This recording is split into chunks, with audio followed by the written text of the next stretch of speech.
had distinct feelings like, you need to go look for your dad. I was like, I don't need to go look for my dad. I already know where he is. When I decided to do a set of videos about family history, the very first person I thought of was Annica Cameron. I've heard her talk about the family discoveries she's made, and her enthusiasm is contagious. I hope you enjoy listening in on our little chat. I'm a service missionary for the Church of Jesus Christ of Latter-day Saints, so everything that I do is family history related. Finding the family that I didn't know that I had, that brought me lots of joy because it makes me feel more complete. My fan chart is full. My 7th generation fan chart is full, and that makes me feel really good. Being able to help others find their family, because that's also what I want to do for my career, but right now just doing it because it's what I need to do to help others. I've helped people get sealed to their son who has passed away. I've helped people find out relatives they didn't even know exist. Being a missionary and doing this is the most joyous I've ever felt in my entire life.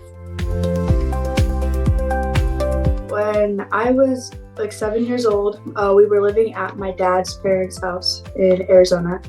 And then I had distinct feelings like, you need to go look for your dad. I was like, I don't need to go look for my dad. I already know where he is. Like, he's at the grocery store. And then I started walking again. And it's like, you need to go look for your dad.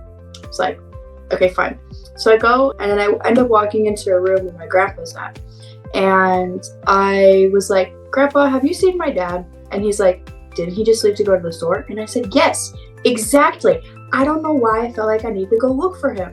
So then I go to walk out of the room, and he's like, wait. And I'm like, what? And he's like, do you want to know what I'm doing right now? And I said, sure, yeah, what are you doing? And I walk out to his computer. He had Ancestry on one computer, and he had Family Search on the other computer. And he told me about family history and genealogy and all that kind of stuff. A couple years ago, I started really getting interested in trying to figure out who my great-grandfather was, because we never knew who he was. We knew that there were 2 guys that could possibly be my grandpa's dad. They were kind of leaning towards this other guy, but I, for some reason, really felt like that it was this one guy. And I felt like it was him. I knew there was him for some reason. And I just didn't know how to prove it to them that it was him. Yeah, so I was like looking, and I was looking, and I was looking, and there was nothing. And there was nothing until March of the next year in 2023. When I got home, before I went to bed, I was like, Heavenly Father, I'm done. Like, I'm done. There's obviously nothing. I fought. It's whatever. I'm done. We're not going to know who it is. It's okay. And then the next morning, I get shot awake, and it's like, you need to check Ancestry one more time. And I looked one more time, and I searched up my great-grandmother's name. And there was a marriage record for Raymond Sanchez and Janet Biddick. And I was like, you've got to be kidding me. I call my grandpa. I'm like, Papa, you'll never guess what I just found. He was scared. He was like, what? And I was like, I just found a marriage record between your mom and Raymond Sanchez. A month or 2 later, my 23andMe DNA test updated, and the Spanish and Portuguese said Basque of Biscay. So Raymond is half Mexican, half Basque. I really want to learn Basque, and I would love to be a Basque historian, and I would also love to help the church resume the translation of the Basque Book of Mormon, and I really hope that I get to be a part of it.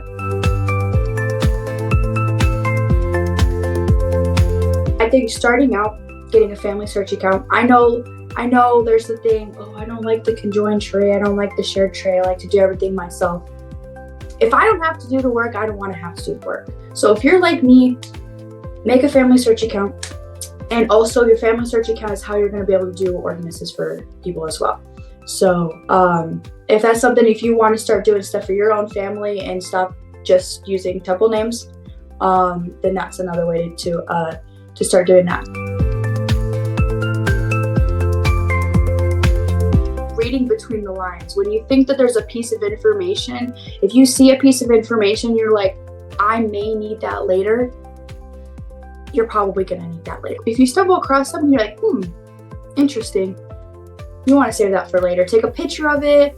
If you, especially on Ancestry or MyHeritage, if there's something that you think could possibly be the person, but you're not 100% sure, still save it. Still save it to that person, because you would rather have that information available than lose it and never be able to find it because you don't remember how you stumbled upon it in the first place. I've always loved family history because since I felt connected with my ancestors, that's when I have started to be able to lean on them. There have been things that I have had to go through in my life that people shouldn't have to go through. And, you know, it's just the fact of that was just something that Heavenly Father, that I needed to have as a trial, or I needed to have in my life, and being able to lean on my ancestors. And that was, in their testimony, that's something that has really, really helped me be able to find joy.